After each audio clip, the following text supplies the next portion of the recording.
Baik, kita lanjutkan lagi pembahasan kita di video kali ini. Di sini saya skip yang slide ini, nanti kita bahas. Masuk ke sini karena pembahasannya mendekati pembahasan slide sebelumnya. Jadi apa yang dimaksud dengan sel dan cluster? Jadi di sini coba kalian buka atau kalian print atau kalian buka slide PowerPoint yang saya kirimkan di GC di Google Classroom, karena di situ masih ada berwarna gitu ya. Kalau di sini sudah karena di print hitam putih maka dia tidak berwarna. Maka di sini kita cuma mengulang lagi penjelasan mengenai apa yang disebut dengan konsep frekuensi reuse tadi. Misalnya sel ini 3 buah sel, misalnya n-nya sama dengan 3, artinya apa? Artinya ada 3 sel dalam satu cluster. Misalnya cluster ini saya tuliskanlah di sini ya. Kita tuliskan sini. Misalnya sel ini supaya warnanya sama, supaya jelas tuh. Supaya jelas. Misalnya ada sel di sini, ini sel ini.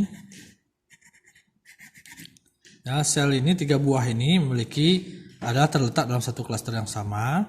Begitu juga dengan sel ini satu klaster, ya. Begitu juga dengan sel ini dalam satu klaster gitu ya, dan seterusnya. Jadi ini satu klaster, satu klaster, satu klaster. Nah, frekuensi reuse adalah konsep di mana frekuensi itu diulang lagi penggunaannya.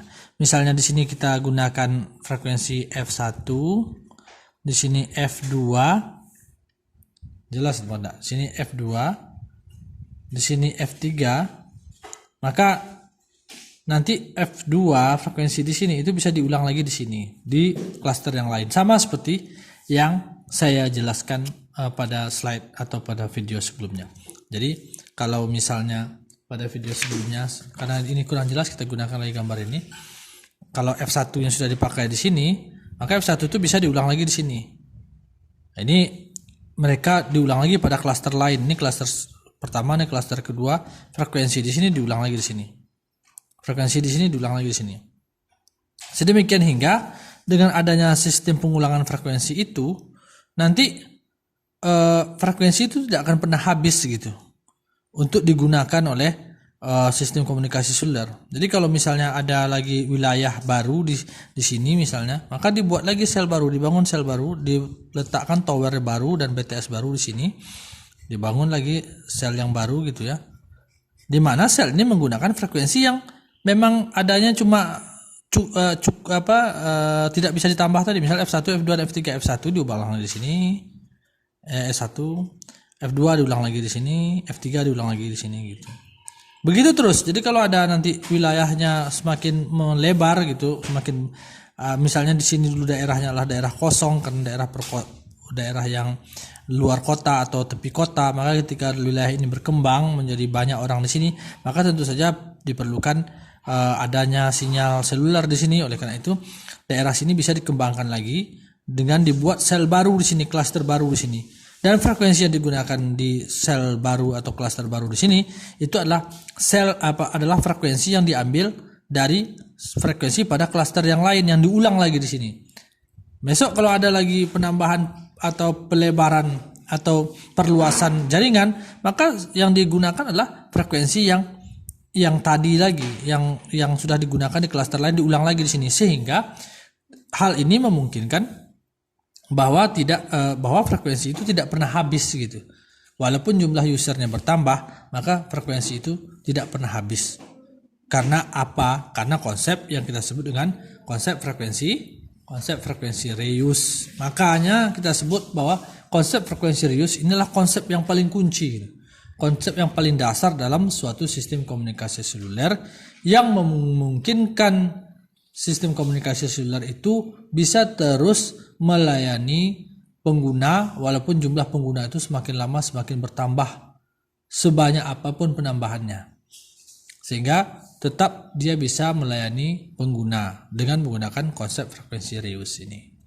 Nah, ini berbeda ketika misalnya pada beberapa waktu yang lalu sebenarnya konsep sistem komunikasi mobile atau sistem komunikasi yang tidak menggunakan kabel ini sudah pernah dirancang misalnya di sekitar tahun 1960-an ya.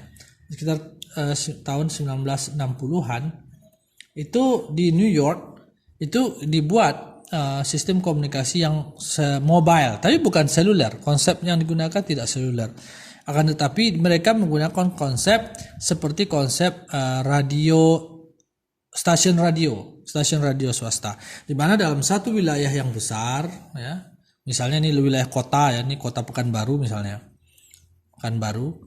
Maka untuk melayani seluruh kota Pekanbaru, untuk melayani semua pesawat radio yang ada di seluruh kota Pekanbaru ini, maka dibangunlah satu base station saja atau satu pemancar saja, di mana satu pemancar ini memancarkan, ya, ini pemancar letakkan di atas tower, memancarkan seluruh sinyalnya ke seluruh kota, sampai ke ujung-ujung kota. Misalnya nih radionya, misalnya radio apa nih, bisa radio Hidayah atau bisa radio Aditya, misalnya taruhlah ini radio Hidayah ya, radio Hidayah 103,8 FM 103,8 ya kalau nggak salah ya, kalian cari aja Hidayah 103,4 FM 103,4 FM. Maka di sini radio Hidayah ini akan memancarkan sinyal ke seluruh kota Pekanbaru. Nah, konsep ini tidak menggunakan konsep seluler, karena konsep seluler seperti yang sudah kita pelajari tadi, wilayah kota Pekanbaru ini pada konsep seluler akan dibagi menjadi sel-sel atau wilayah-wilayah yang lebih kecil lagi. Nah, karena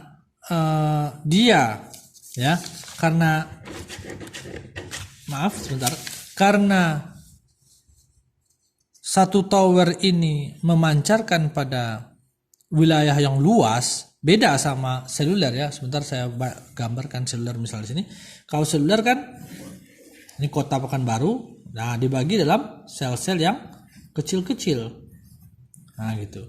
Satu sel satu pemancar, satu sel satu pemancar, atau satu base station, satu sel satu pemancar, satu base station. Nah gitu kan. Nah, apa perbandingannya, apa perbedaannya? Maka seluler itu akan memiliki, kalau kita tulis di sininya ya, perbandingan antara ini kita sebut misalnya dengan sistem konvensional, di sini konvensional, di sini sistem seluler. Nah, kalau sistem konvensional ini dia seperti sistem radio, di mana atau televisi gitu, di mana satu pemancar memancarkan sinyalnya ke seluruh kota. Sementara dalam sistem seluler, satu wilayah kota yang besar itu dicakup oleh pemancar-pemancar yang kecil-kecil, sehingga satu wilayah kota itu terbagi menjadi wilayah-wilayah yang lebih kecil atau yang kita sebut dengan sel, gitu kan.